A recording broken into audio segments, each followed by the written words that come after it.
देख लिए इस सलाई के खोखा हो गौले बनी हमें 25 मई के 25 मई के आई है ये गाना है। आई वो गायक यही का गाना उठा के गावे हुआ सोच रहे कि बहुत बड़ा हम गायक है।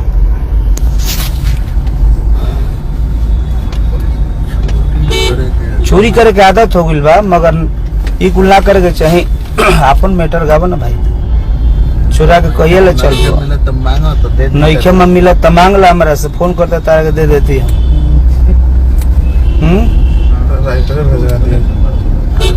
राइटर कितना बेहुदा बाजे आप दूसरा के गाना के अपन नाम लोग डाल देता।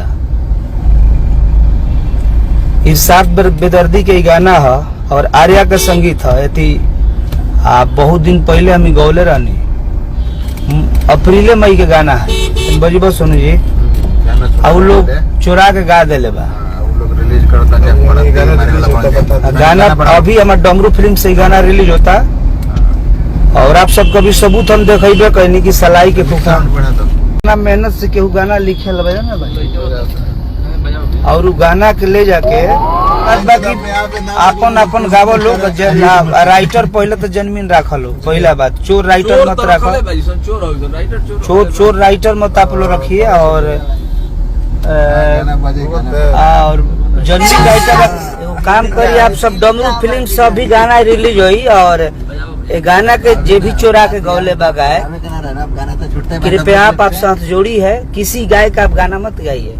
हम लोग अश्लील नहीं बोलना चाहते बोले के लिखले नहीं खे मुंह में मनी के वैसन खून में।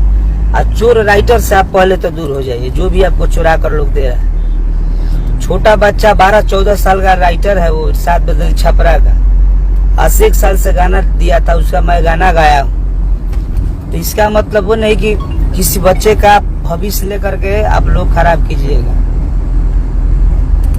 वो BR बार में एक चूतिया है वो उसका तो नाम भी लेना खराब लग रहा है क्या मैं बोलूँ उसका खून में कमी है साले में। जीजा पसंद ना रहो करा बहुत बड़ा महाभारत हो जाए कमी रहे वही रात के पैदा डमरू फिल्म से भी गाना होता है बजाओ। और ये गाना का आप सब बहुत ज्यादा प्यार आशीर्वाद दी। डमरू फिल्म से तुरंत गाना रिलीज आई। अगर हम गलत हो तो हमारा साथ आप सब जो भी बोल सकते हैं अगर हम सही बोलते हमारा साथ आप सब support. In 600 meters, continue straight past. केहू लोग आवता ये अच्छा बात नहीं किया और आप सब सपोर्ट मत करी। अरे अपना कला अपना गला पर बाजे के चाहिए। अभी ना कि केहू के गाना चुरा के नाम कमाले नो से तू बड़का गायक ना हो जाए। तारा में कला हुई तारा में गला हुई तो खुद तार बाजी। और हल बात केहू राइटर केहू गायक गौले बा स्टूडियो में संवार के रखले बा वो गाना के चुरा के गा देता रहो। तोहरो गाना बहुत सारा आवेला हमारा लगे कि हमनी के खून में नहीं की शर्म करे के चाहिए। तारा के तो बोलल आदमी ना चाहेला जे भी बाड़ा तार नामो ना धरी ले तो आप सब। अरे देखी जाए वीडियो कुछ लोग जल्दी में चुरा के ऑडियो जल्दी भाग के छोड़ दिला ना रे भैया 5 महीना पहले शूटिंग भाई का वीडियो भी VIP है। आप लोग बड़ा चोर इस इंडस्ट्री में कोई नहीं होगा। तुम दूसरे को क्या बोल रहे हो? तुम लोग से बड़ा चोर मेरा हरदी गाना चुरा लीजिए मरद हबक लोग चुरा लिया जल्दी में ऑडियो छोड़ो। तुम लोग से तो बड़ा चोर कोई हो ही नहीं सकता है। हरदियो गा देला बाद में शूटिंग कर देलो पूरा पानी में भींज के मुझे तब बतासा वीडियो छोड़ेला अब शूटिंग होला 4 दिन बाद छुटला के चोरा के ऑडियो छोड़ दो अब फिर 5 दिन बाद शूटिंग करो। खेसारी भैया को बोल रहे थे लड़ाई में लोग चोर है तो तुम्हारा राइटर चोर है। तुम लोग से बड़ा चोर कौन है? 100 गाना गिना देंगे उंगली पे चुरा के तुम लोग गाए हो। तुम लोग चोरी नहीं करोगे तो तुम लोग का उचित है, भोजपुरी में नहीं रहेगा कुछ। मौका नहीं मिला तो कुछ चाहिए नहीं मैडम। हाँ कुछ मिलत नहीं खबारे के, खत्म हो गए मार्केट तक, चोरा के गा दो। भैया हाँ राइटरों के फोन करके पूछेला सर केकरा से गवैले बड़ो। हाँ राइटर के, म्यूजिक डायरेक्टर के, सबन के डरवाए हम सब। रिकॉर्डिंग बा ई जान लियो।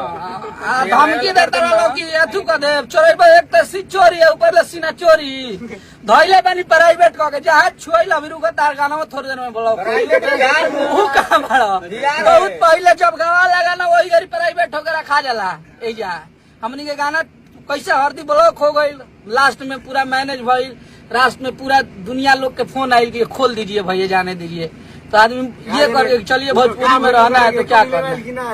अकारे ने 1 मिलियन गइल कि ना गइल है, 100 मिलियन पहुंचल है। 1.5 मिलियन